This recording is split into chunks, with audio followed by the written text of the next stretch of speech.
Hello friends, இன்றைக்கி நம்ம சேனலில் ஸ்டீம் இன்ஹலேஷன் வீட்டிலே எப்படி செய்கிறதுன்னு பார்க்க போகிறோம்.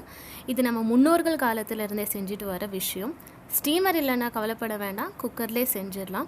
இதுக்கு தேவையான இன்க்ரீடியன்ட்ஸ் என்னன்னு பார்த்தோன்னா, கற்பூரவல்லி இலை. இதை நல்லா வாஷ் பண்ணி இந்த இலையை தனித்தனியாக எடுத்துக்கலாம். இந்த இலை வந்து அவ்வளோ ஒரு மருத்துவ குணம் இருக்குது. 1 வயசு குழந்தைக்கே கஷாயம் மாதிரி போட்டு கொடுப்பாங்க. இது வந்து நுரையீரலில் இருக்கிற சளி எல்லாமே எடுத்துடும். அதுக்கப்புறம் பார்த்தோன்னா துளசி இலை. இதை நல்லா கழுவி வாஷ் பண்ணி எடுத்துக்கோங்க. அதுக்கப்புறம் 2 பே லீஃப் எடுத்துக்கோங்க. அப்புறம் ஒரு பட்டை, அதுக்கப்புறம் கொஞ்சம் மஞ்சத்தூள் எடுத்துக்கோங்க. அதுக்கப்புறம் ஓமம் வந்து ரொம்ப நல்லதுங்க, அதுவும் சேர்த்துக்கணும். இது எல்லாமே சேர்த்துக்கணும். அப்புறமா குக்கர் எடுத்துக்கணும். குக்கர் எடுத்துகிட்டு ஒரு 5 கிளாஸ் வாட்டர் நல்லா எடுத்து கொஞ்சம் லைட்டாக பாயில் ஆகிற ஸ்டேஜில் இதை எல்லாமே ஒன்றா ஆட் பண்ணணுங்க.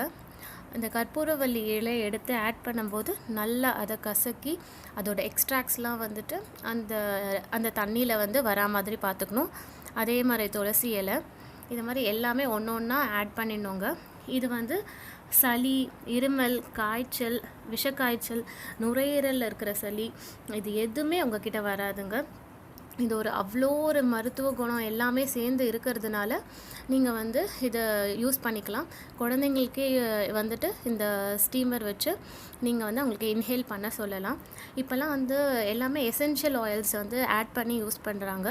அது எந்த அளவுக்கு நல்லதுன்னு தெரியல. இது எல்லாமே வீட்டில் இருக்க இன்க்ரீடியன்ட்ஸ் வச்சே செய்கிறதுனால குழந்தைங்களுக்கு வந்து கண்டிப்பாக யூஸ் பண்ணலாம். இது நாங்கள் எங்கள் வீட்டில் இருக்க குழந்தைங்களுக்கும் இந்த மாதிரி தான் பண்ணிகிட்ருக்கோம். பாஸ்ட் ஒரு 6 மந்த்ஸாகவே வந்துட்டு இதை பண்ணிகிட்ருக்கோம். ஸோ இது எப்படி இருக்குது அப்படின்னு ட்ரை பண்ணி பார்த்துட்டு சொல்லுங்கள். இது வந்து அவ்வளோ ஒரு நல்லதுங்க. உங்களுக்கு வந்து அந்த கன்ஜஷன் ப்ராப்ளம், முழுங்க முடியாமல் இருக்கிறது, கொஞ்சம் அந்த ஒரு மாதிரி நெறி கட்டிடுச்சு அப்படின்னு சொல்லுவாங்க. ஸோ அந்த மாதிரி ப்ராப்ளம்லாம் இருக்குது. இன்ஹேல் பண்ணுறதுக்கு ரொம்ப கஷ்டமாக இருக்குது. ரெஸ்பிரேட்டரி ப்ராப்ளம்ஸ், ஸோ இந்த மாதிரி ஏதாச்சும் இருக்குது, வீசிங் பிரச்சனை, இந்த மாதிரி எது இருந்தாலும் சரிங்க, நீங்கள் இந்த மாதிரி இந்த குக்கரில் வச்சு யூஸ் பண்ணிக்கலாம். இது ரொம்ப ஈஸியான மெத்தடுங்க. நீங்கள் ரொம்ப எஃபர்ட்ஸ் போடணுன்ற அவசியமே கிடையாது.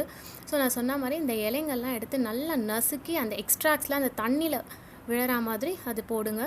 ஸோ அப்போ தான் வந்து அதோட மொத்தமும் அதில் வந்து இறங்கும். நல்லா கொதிக்கும் போது தண்ணியோட மிக்ஸ் ஆகி அந்த ஸ்டீமில் வந்து அந்த ஸ்மெல் வந்து உங்களுக்கு கலந்து அவ்வளோ ஒரு எப்படி சொல்கிறாங்க, அதுக்காக எதமாக இருக்கும்.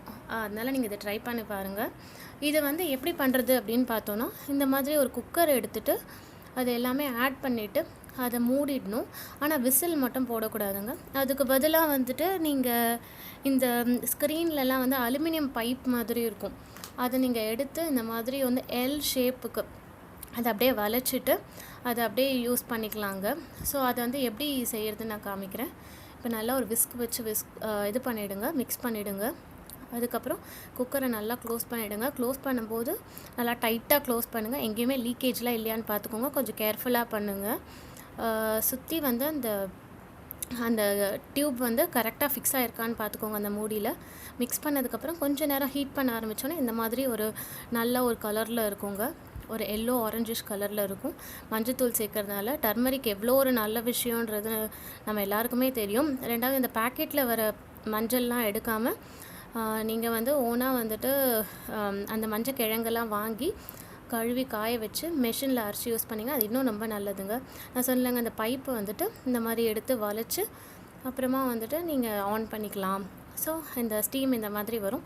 நீங்கள் எவ்வளோ வேணாலும் இன்க்ரீஸ் பண்ணிக்கலாம், டிக்ரீஸ் பண்ணிக்கலாம். பெரியவங்களும் யூஸ் பண்ணிக்கலாம், சின்னவங்களும் யூஸ் பண்ணிக்கலாம். அவங்களுக்கு ஏற்ற மாதிரி நல்லா ஒரு அப்வர்ட் டைரெக்ஷனில், டவுன்வர்ட் டைரெக்ஷனில் இன்ஹேல் எக்ஸேல் பண்ணி அந்த அளவுக்கு அது உள்ளே போக போக உங்கள் உடம்பில் இருக்க எந்த விதமான கிருமி, வைரஸ் எல்லாமே போயிடும். சின்ன குழந்தைங்களேருந்தே பண்ணலாம். அவங்க நல்லா வாயை ஓப்பன் பண்ண சொல்லிவிட்டு இன்ஹேல் பண்ணும்போது அந்த உடம்புல இருக்க எல்லா கிருமிகள்லாம் வெளில வந்துடும். ஸோ இந்த வீடியோ பிடிச்சிருந்தால் லைக் பண்ணுங்கள், ஷேர் பண்ணுங்கள், சப்ஸ்கிரைப் பண்ணுங்கள். தேங்க்யூ.